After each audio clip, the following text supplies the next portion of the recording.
Assalamualaikum warahmatullahi wabarakatuh. Salam dan bahagia. Bapak Ibu guru hebat, perkenalkan saya Oktavianto Eka Indriawan dari SMP Negeri 2 Parangkubito, Kabupaten Wonogiri. Di aksi nyata platform Merdeka Mengajar kali ini, saya ingin berbagi pemahaman tentang topik 2 dengan judul Mengapa Kurikulum Perlu Berubah. Kurikulum dimaknai sebagai titik awal sampai titik akhir pengalaman belajar yang kompleks dan multidinamis.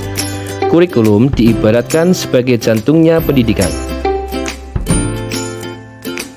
Menurut Ralph Taylor, dalam bukunya The Basic Principle of Curriculum, mengungkapkan ada 4 komponen dalam kurikulum, yaitu tujuan, konten, metode atau cara, dan evaluasi.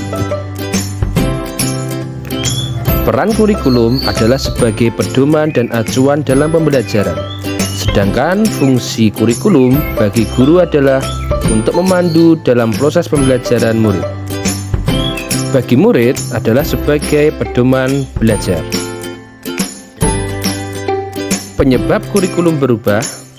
Yang pertama, kurikulum itu bersifat dinamis dan terus dikembangkan sesuai dengan konteks dan karakteristik dari murid.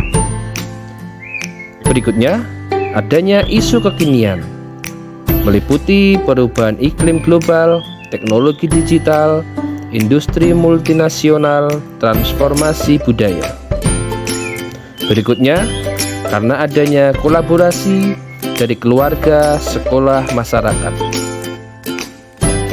Kurikulum yang baik adalah kurikulum yang sesuai dengan zamannya, terus dikembangkan sesuai dengan konteks dan karakteristik murid, demi membangun kompetensi sesuai dengan kebutuhan masa kini dan masa yang akan datang.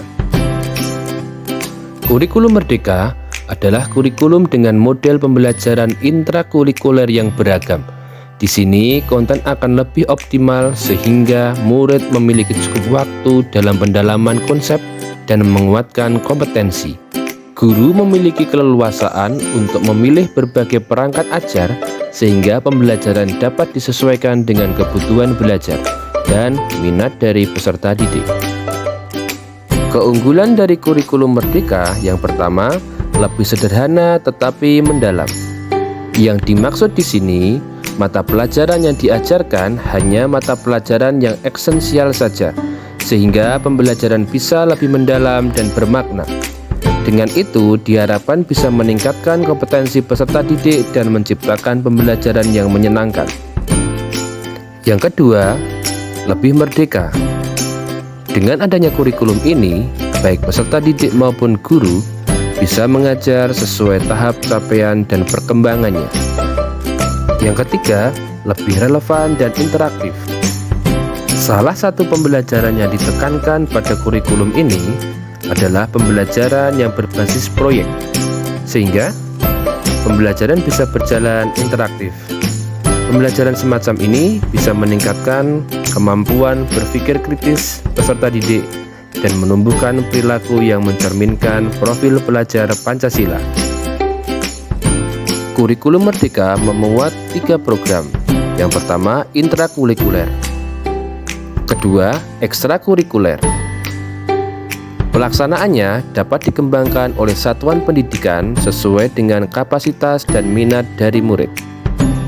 Yang ketiga, program penguatan profil pelajar Pancasila. Dalam pelaksanaannya mempunyai waktu sendiri, tidak terkait mapel apapun. Asesmennya berfokus pada ke-6 dimensi P5. Refleksi dari topik ini, yang pertama, kurikulum yang baik adalah kurikulum yang sesuai dengan zamannya. Yang kedua, kurikulum bersifat dinamis dan terus dikembangkan sesuai dengan konteks dan karakteristik murid, demi membangun kompetensi sesuai dengan kebutuhan masa kini dan masa depan.